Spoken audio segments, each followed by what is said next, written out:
Hi everyone, it's Cassie with Happy Mommy Creations. I'm just showing you guys my travel folder here for our Disneyland and Legoland vacation. So when you open it up, I have a calendar marked where we're going, on which day and what days we're checking into hotels. I have my booking confirmation and our tickets here. I have some coupons for Legoland. We got them from Wii Games that we're going to use and redeem. And then I also have my Disney Parks planning DVD in here for now. I won't be taking the DVD with me, but I just like to keep it all together. So after my calendar, I found these on Pinterest. They're cute little day planner pages. So I have where we're doing a character dining our first day, what day we're doing, and then some of the shows I want to see in extra notes. And I like that you have the park hours on the bottom. And if you have fast passes, you can do this. This also works as a little journal, so when you're going through your pictures, you can kind of remember what day you did what, which is really great. After each day, I have printed off on Disneyland.ca the itinerary. I chose Disneyland.ca because the .com didn't have all the information. It only had half of our vacation, so I found all the information. And then the nice little calendar here shows the day, the park hours, the different shows for Disneyland and California Adventure, and then it goes to the next day. So we're doing 4 days at Disney and 1 day at Legoland, but the way we want to do it, we want to meet Emmett and Wild Style, so we have to go to Legoland on the Sunday. So I have we're doing 2 days at Disneyland and California Adventure, and then breaking for Legoland. I couldn't find one, so I couldn't find a page like my Disneyland planners, so I made one using the same kind of layout. So instead of fast passes, I did entertainment that we want to see, the date, a few notes, the park hours, etc. And then on the next page, I have a printout of what I found online for all the times of the different showings. So if we miss one, we'll know when the next one is. So 2 more days of Disney and such, and then I did a printout of all the penny presses that I found online because we're trying to do things cheap. So I found a couple different websites with penny presses. This one has them this way with some maps, like so. I'm not sure if these are going to be updated to when we're going, but it'll give us at least a little bit of a heads up where we can find some of them for the kids.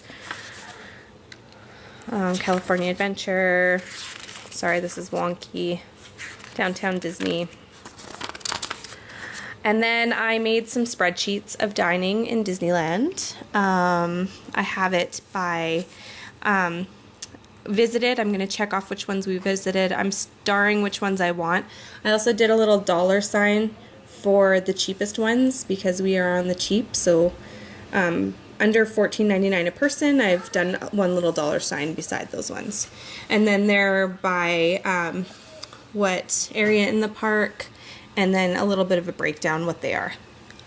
So I did that for Disneyland and California Adventure. And then for all the amusement parks, I did, this one's for Disneyland, I did location, a must-see, so we can go visit it, and then star ones we want to see. The attraction name, if it is a shopping, dining, show, character experience, etc. for this column, and then height requirements if there's any. And then I did our kids, their heights. Our baby obviously won't get to do anything that has a height restriction, but at least we know what the heights of our kids are. And then I've X'd the rides they can go on. And then I went on the Disneyland website. I should maybe turn it like this. And I went through if it has fast passes, ride or switch, if it's slow ride, scary ride, if you get wet, that kind of thing. And so then I just went through and X'd each ride so I can search a ride, see which kids can go on it, and know a little bit about it. And it's just going to be a quick reference guide for rides. And then some of our rides that we're going, because we're going right before the Diamond celebration, there's a few that are going to be closed for refurbishment, so I've had to put closed, but even though I had everything ready for them, once I checked closer to the date we were going, noticed some of our favorite ones that we would like to see are closed, but that's okay. We'll just have to go back again. So then I did California Adventure, same thing.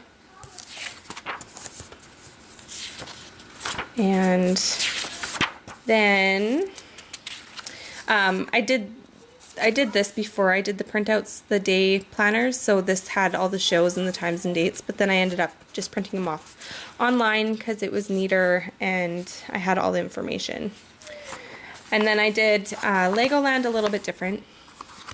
I have the area of the park, what it is, height minimums, maximums, parent swap, if it's adult, or if you can have an adult rider, if there's a photo experience, and other. Like this one, it says you have to be 6 and up, so that's what the other column is for. And then I have the kids' heights again, and if they can go on the rides. And there's obviously not as much at Legoland, but I wanted to have a spreadsheet, so I kind of knew which ones our little guys can go on. So that is my travel binder. So I'm really excited. I tried to stick with something that if the kids saw it, they didn't want to look in it and see what was in it, because I have this out on my counter by my computer. So yeah, it's great. I found many things on Pinterest, how to make one, and I just wanted to do one that was personalized to our trip, that had everything in it. So I'm a very organized person. I like spreadsheets, and I have a bunch more spreadsheets I'm going to print off right before we leave. But yeah, so just to give you guys a little of an idea of what I'm doing to stay organized and keep me sane for traveling with 4 kids on a road trip to Disneyland and California Adventure and Legoland. Thanks for watching.